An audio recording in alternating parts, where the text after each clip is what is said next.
Welcome in to Outkick the show. I am your fearless leader, Clay Travis. I hope all of you are having fantastic Fridays, freaky Fridays even.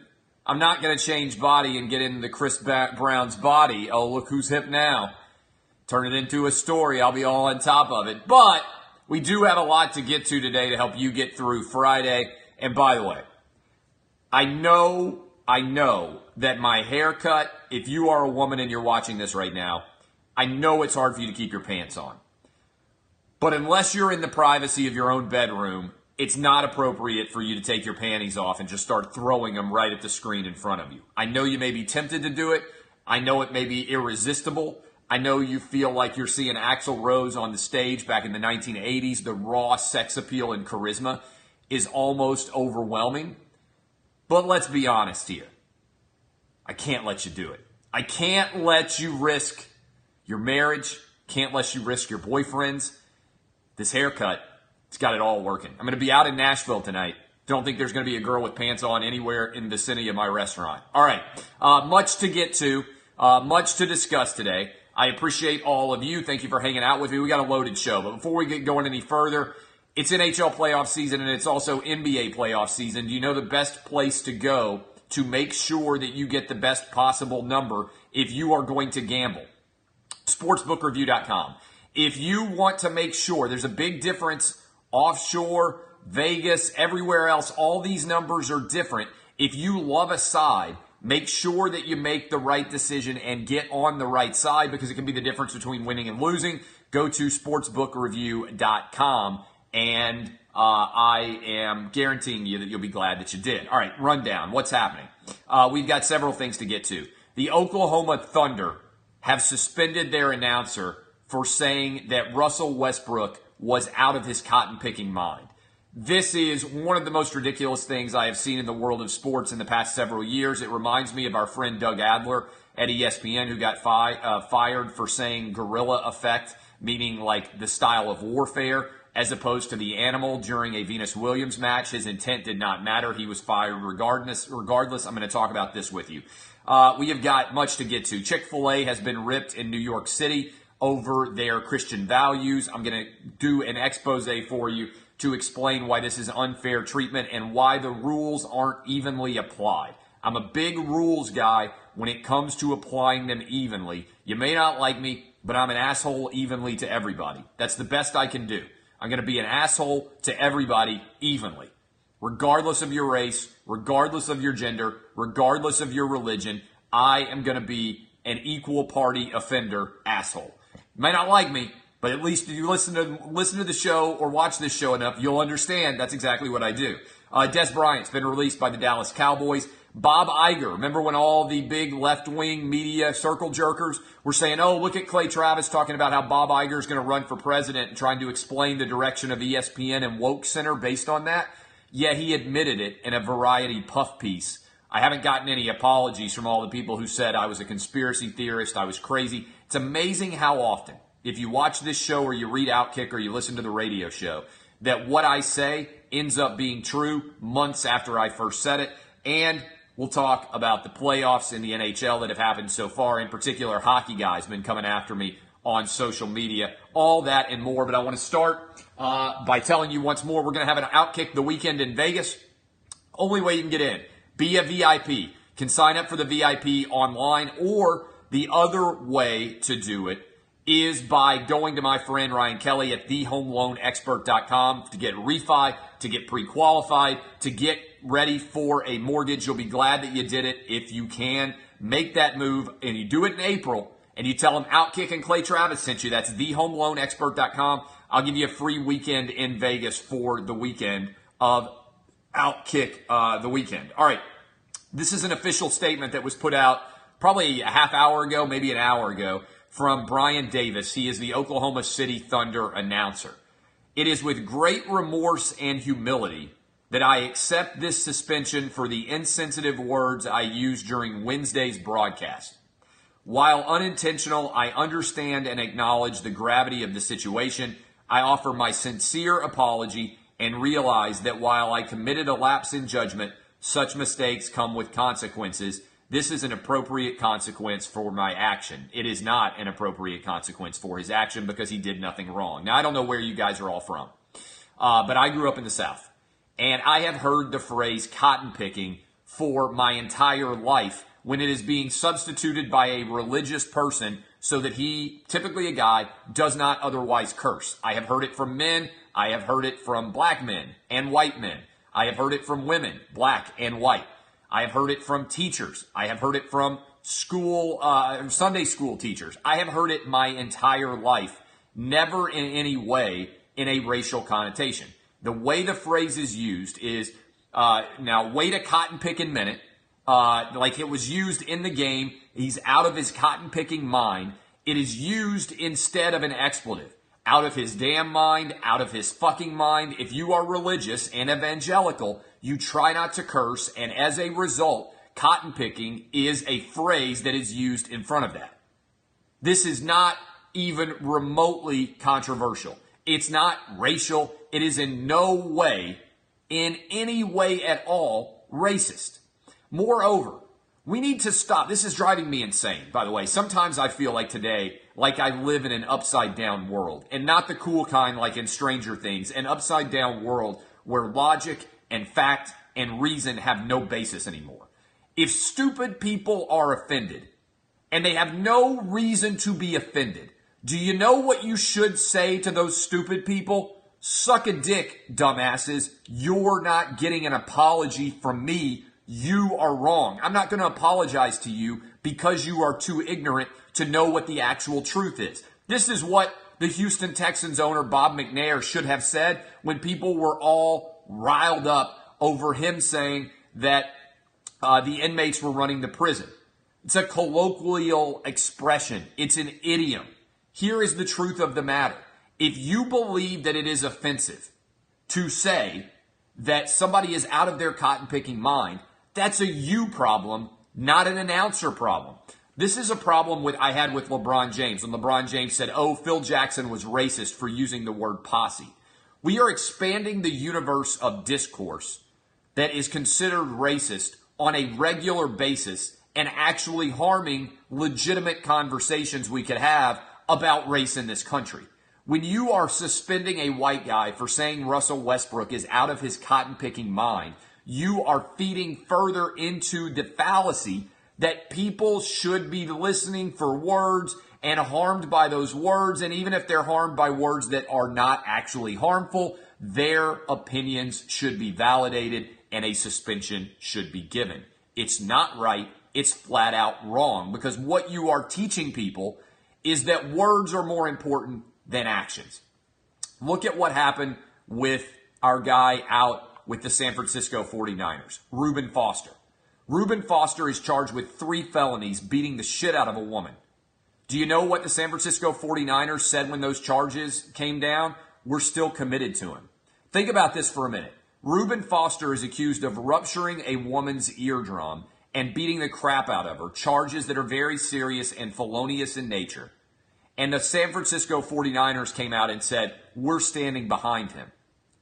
A Oklahoma City Thunder television announcer said that Russell Westbrook was out of his cotton-picking mind, which is a compliment in the context in which it is used, and he got suspended for it.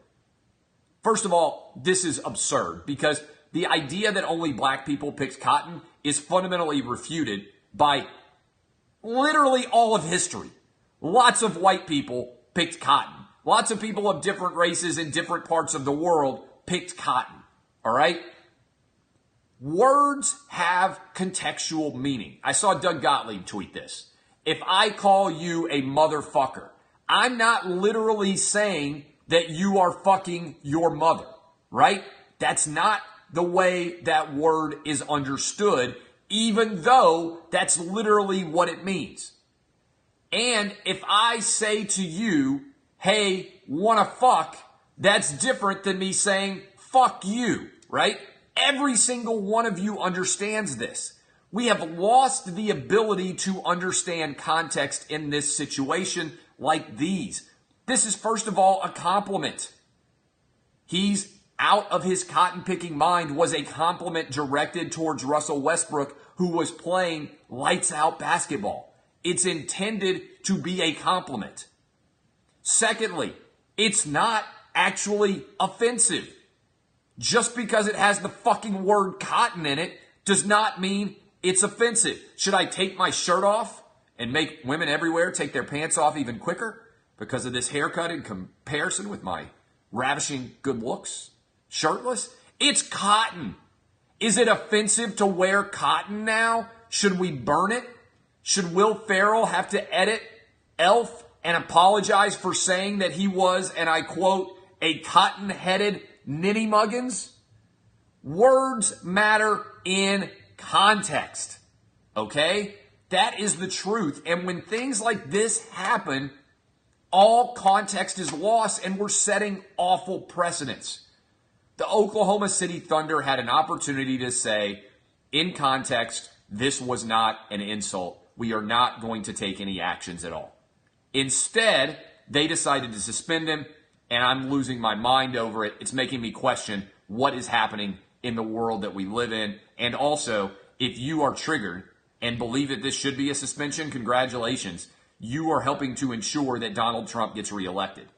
The reason why Donald Trump got elected, why many people voted for him, was because many people believe that Donald Trump is an idiot, but that he speaks certain truths, and that we have lost our way as a country, that identity politics has lost its mind, the country has lost its mind, and suspensions like this for saying cotton-picking mind is a perfect example of it. All right, this is a story. I can't believe this is a story. The New Yorker, which is considered one of the most erudite and well-written and highly intellectual magazines in the entirety of the United States, put out this tweet. Chick-fil-A's arrival in New York City feels like an infiltration in no small part because of its pervasive Christian traditionalism. Okay, I want to reread all of that line to you again. This is the New Yorker, our nation's most erudite magazine in terms of what they would see themselves as, the intellectual heft of the New Yorker, the best written, the highest end publication, they would argue, in the entirety of the country. In the article, basically, it's not like the headline was just a bad headline. This is what the article's intent is. The Chick-fil-A has now opened a new restaurant in New York City. And the headline is, Chick-fil-A's arrival in New York City feels like an infiltration in no small part because of its pervasive Christian traditionalism. Now, what I immediately said when I read this article is, I'm fine with authors being able to have whatever opinion they want. I believe in the First Amendment. I am a First Amendment absolutist. But if you change Chick-fil-A and if you change Christian and you replace the Christian with Muslim or Jewish, there are protests in the streets. If you make this about race, there are protests in the streets. Why? Think about this. If I said, insert restaurant's arrival here in New York City feels like an infiltration in no small part because of its pervasive Muslim traditionalism, people would lose their minds. There would be potentially riots. There would be protests. There would be demands that the magazine apologize. There would be advertiser boycotts. All of that would happen. Think about that. This is the headline that Chick-fil-A, that the New Yorker has. Chick-fil-A's arrival in New York City feels like an infiltration in no small part because of its pervasive Christian traditionalism. If you move it outside of New York City and you put it in Nashville, or you put it in Atlanta, or you put it in Houston, or you put it in Jacksonville, or some other place in the South, Charlotte, wherever you want to put it, this would be held up as an example of intolerance and what's happening in Trump's America. As I said on Twitter, I don't have a problem with anybody sharing their opinion. But when you share your opinion about Christian traditionalism and you wouldn't say the same thing about Muslim traditionalism or Jewish traditionalism, that's called not being fair. That's called not treating everyone the same. I started off this show by saying you might disagree with a lot of what I say. But I don't think anybody out there can disagree that I treat everybody pretty much the exact same. All right? I try to treat everybody the exact same, and sometimes that means I treat everybody like an asshole, but that's just kind of what I am. How in the world can the New Yorker justify this headline? It is transparently anti-Christian. Furthermore, Chick-fil-A is a fast food restaurant. It's not like you have to get baptized to get a spicy chicken sandwich. Although, to be fair, I might be willing to get baptized if that was the only way you could get a Chick-fil-A sandwich. That's how good it is. If I were gay, I would not be offended by the fact that they don't believe that I should get married because the chicken sandwich is so goddamn good. All right? That's the truth. I would say, man, I wish they were allowing us to get married. But the flip side to this is the sandwich is so good. What do you expect me to do? Go to Popeyes? Go to Kentucky Fried Chicken? Their sandwiches are awful. There is not fairness in the way that people are treated in the media today. The media is biased. This is not some crazy idea. There is no way on earth that the New Yorker would publish the same article about a Muslim-owned business or a Jewish-owned business. I can't even in my head distinguish why they would be willing to do this about a Christian-owned business. The only thing I can think is, well, Christian is the majority. So if you're the majority, that means the rules shouldn't be the same for you as it is for a minority religion. That to me is broken. Everybody in 2018 should be treated the same. Okay? I don't believe in preferential treatment. I don't believe in discrimination. I believe that everybody should be treated the same, except I should be treated a little bit better because I have better hair, especially when I have a great haircut like this. Outside of that, discrimination in my favor, I don't believe in anything else, right? And what you see consistently is not the media being fair. I read and followed all of the media coverage of the decision about whether or not to put a mosque near 9/11. Tons of media outrage, tons of media coverage about that. Can you imagine if the New Yorker, as part of its coverage of the mosque that they tried to put at 9/11, had written an article and it had read thusly?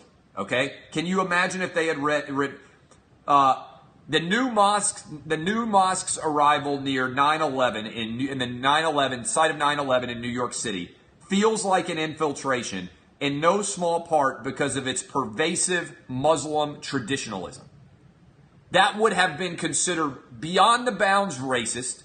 It would have been considered unworthy. Like if Donald Trump said that, the New Yorker would lose their mind. Okay? The New Yorker would lose their mind if they said it. So, if your standard is that's unacceptable speech, how do you say it about Christians? How in the world do you say that about Christians? And this is another good part. I mean, let's see, this guy, Doug Keegan said, and I'm kind of talking about this, but Muslim-owned restaurants' arrival in Atlanta feels like an infiltration in no small part because of its pervasive Islamic traditionalism. Everybody would lose their mind. Again, I don't care what religion you are. I don't care at all. I'm not one of those guys who sits around trying to proselytize, trying to evangelize, telling you what you should believe when it comes to what's going to happen when we all die, right? You can have any opinion you want. You can spend your Sundays, your weekends doing whatever you want. What I try to do is treat everybody the exact same, regardless of their religion. The New Yorker can't say it's doing it with this story. They just can't. There's no way to justify their treatment of Chick-fil-A. And by the way, why can Chick-fil-A not believe in aggressive religious faith? I'll tell you when I get religion sometimes. It's on Sunday when I'm hungover and I'm driving by a Chick-fil-A and they're not open. I definitely in my head say, Jesus, would you please allow Chick-fil-A to open on Sunday so I can get a chicken sandwich and waffle fries to help me not be as hungover as I am right now. I have prayed that in my head many times as I drove by a Chick-fil-A. I have prayed that many times as I've walked by a closed Chick-fil-A in the Atlanta airport on Sunday. You see that logo and you think to yourself, my God, it is going to be a great day. And then as you get closer, you realize it's Sunday. And I have said a prayer in my head all the time on Sunday. I have said, Jesus, please allow Chick-fil-A to open on Sunday. Because I believe that you would want me to be less hungover right now. And if I had their waffle fries and their chicken sandwich, I would be less hungover. And so if you believe that I am your son and you truly care about me, you would open Chick-fil-A on Sundays. That's what I say. That's the prayer that I say. I don't know about it.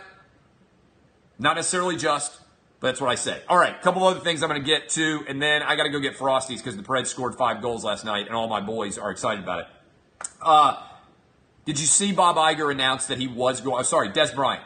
Dez Bryant's been released by the Dallas Cowboys. Dez Bryant is out at the Dallas Cowboys. It's an interesting case about whether or not he has the ability to take his production to the next level. What's this going to mean for Dak?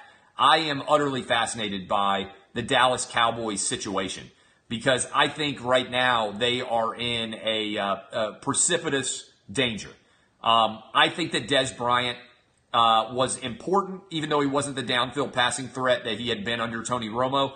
I think he was important as a security blanket for Dak Prescott, and I think it's possible that Dak is going to, having risen up as a rookie and been amazing, I think it's fair to say that Dak regressed in year 2.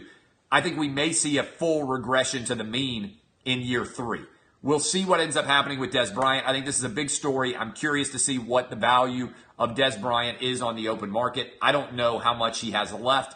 Frankly, I don't know if Jason Witten's officially going to play or not. So this could be the end of the era for the Dallas Cowboys. If you think about Romo being gone, Dez Bryant being gone, and certainly Jason Witten is on the final legs of his first ballot Hall of Fame career. So we'll see what happens there.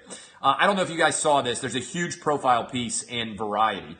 Variety is a magazine that writes profile pieces about people in Hollywood when their companies agree to spend millions of dollars in advertising in the magazine. It's an industry source. They did a huge profile on Bob Iger. And as part of that profile, Bob Iger, you should read the profile. I tweeted it out. If you are at all intrigued in the direction of sports media and woke center, if you're going to be reading my book, Bob Iger has basically acknowledged that he acknowledged that he was seriously exploring running for president, and he explained that he was running Disney basically in the exact way that I said he was, trying to become an inclusive billionaire. Now, here's something interesting about Bob Iger. When I wrote that story about Bob Iger running ESPN and Disney as a way to help get his resume burnished so he could run for president, do you know what Bob Iger did? He called Fox to complain about me having written that story. So I'm not even kidding about that. He called Fox and he complained about me having written that story. And he asked, what's going on here? Can I get some professional courtesy? Why is Clay Travis writing this story? And people at Fox were like, well, Clay Travis is independent. He writes whatever he wants at Outkick. And so Bob Iger was triggered by the fact that I wrote exactly what Bob Iger was doing. Also, what you should pay attention to is everybody else in the sports media, all these social justice warriors and everybody else, they all went out and said, oh, Clay Travis is a conspiracy nut. There's no way there's any truth to this. He's lost his mind. They're conspicuously silent now that it's been revealed that I was 100% right. It's amazing to me how often this happens. I take a stance, having done all the research, and reach an opinion. I share my opinion with you guys, and then people decide, oh, Clay Travis's opinion is crazy, and then months pass, and I end up being correct. I can name a ton of them. The Mizzou protest, the way that loser without a functional penis, Dan Wolken, was writing at USA Today about the Tennessee coaching search, the Tennessee coaching search in general, where I took you behind the wall and explained everything that was going on there, the situation with Peyton Manning and the way that he was being accused of the first sexual assault in the history of mankind, the Michael Bennett story, and the fact that his racism allegations were total bullshit, the LeBron James story, and the fact that there's no evidence that any racial slur still a year later has ever been posted on his gate in Los Angeles. All of that is things that I've been proven right on, and now Bob Iger running for president again. All of these things I was right. I am, as I've said before on this show, the motherfucking source. I was right about everything at ESPN. I was right about Robert Lee. I was right about John Skipper. I proved that I benched 225. Don't step to me unless you want to get dunked on. Balls in the face style. All of these things. Important stories that I have gotten right when everybody else has been like, oh, Clay Travis has no idea what he's doing. Bob Iger's running for president. You need to read that Variety. John Gruden, that's an opinion. That's an opinion. I never said anything other than John Gruden. I think there's a 50% chance that he's going to be the next coach at Tennessee. That's it. I'm a cotton-picking genius. And everybody, at most of the comments about John Gruden were that he wasn't going to go back to coaching. I told you guys that he was going to leave Monday Night Football. The number one response was not that John Gruden was going to go to Tennessee, that was crazy. The vast majority of my critics said John Gruden is never going to leave Monday Night Football. I told you guys he was going to go back to coaching. He got $10 million to go back to the Raiders. I mean, that's a pretty good gig. I said that he was considering Tennessee. He was. He decided to go to everybody, to the Raiders. All right. Finally, Preds in the playoffs. I'm tired today. I was up late last night. I loved the Forsberg crossover, crossed through his legs, then he crossed it over the other guy. It was phenomenal to watch. I have admitted the one thing that I'm wrong about, the one thing I've been wrong about in like the last decade or so is that I have lost. I was wrong about the Preds. In the last 3 years, the Preds have taken over Nashville. I've started to pay a lot more attention to the NHL. Now, I watch the NHL in a way that I have no idea what's going on. Right? I mean, I watch NFL, Major League Baseball. I watch the NBA. I know the strategy. I played the games. Like, I can dissect what the managers are doing. I can think about the different machinations of the game. I watch the NHL, and I am totally clueless about everything. I don't know when the line shifts are going to happen. I don't know what the correct calls are. I don't know anything except when the red light comes on, it's good because it means a goal was scored. But you know what? It's actually pretty fun to watch sports that way, where you don't really know what's going on, but you can drink alcohol and just root. This must be how most dumb people watch sports. They don't understand how the clock works. They don't understand third down play calling. They don't understand any of the complexities of the game. I just watch hockey, and I'm like, holy shit, that guy just got the shit knocked out of him. Oh, wow, we just scored a goal. Give me another beer. It's actually pretty awesome. And so I am all in on the NHL playoffs. I will sit back and watch them quite a bit. I'm hoping that the Little League game gets rained out tomorrow that I'm supposed to coach so that I can take the boys and go down and watch game 2. But this is one of the examples of something I was wrong on. People say, oh, Clay Travis never admits he's wrong. Not true. If you regularly listen to the show and you regularly read, you know that when I am wrong, I come out and I say, hey, I got this wrong. Just happens very rarely for anything other than what I disagree with my wife on. I come out and I tell you, hey, I got this wrong. So far, just about everything's right. Occasionally, I get something wrong, and I was wrong on this one. It's turned into a phenomenal show, and I absolutely love every minute of it. All right, I'm going to get out and go take my kids to go get Frosties. They're just about to get out of school. I appreciate all of you. I'll be back on Monday. My name is Clay Travis. Go to sportsbookreview.com. Make sure you get the best NHL and NBA odds in advance of the playoffs starting tomorrow in the NBA. Also, make sure you get the best odds for the NHL, which will be taking place tonight. And make sure that you go get some mortgages lined up. We are going to Vegas. It's going to be awesome. Outkick the weekend. And I want you to go for free. If you close down a mortgage with my guy, Ryan Kelly, go to thehomeloanexpert.com. I am a cotton-picking idiot. Rarely. Usually, I'm a cotton-picking genius. The Oklahoma City Thunder are idiots, and so is the New Yorker. Long live Chick-Fil-A. God bless that company. I might go get some waffle fries right damn now. This has been Outkick the Show. DBAP, boys and girls, have a great weekend. I'll be out in Nashville tonight for the first time in a long time. So if you see me, wave and say hi. I'm Clay Travis. This has been Outkick the Show. DBAP, boys and girls.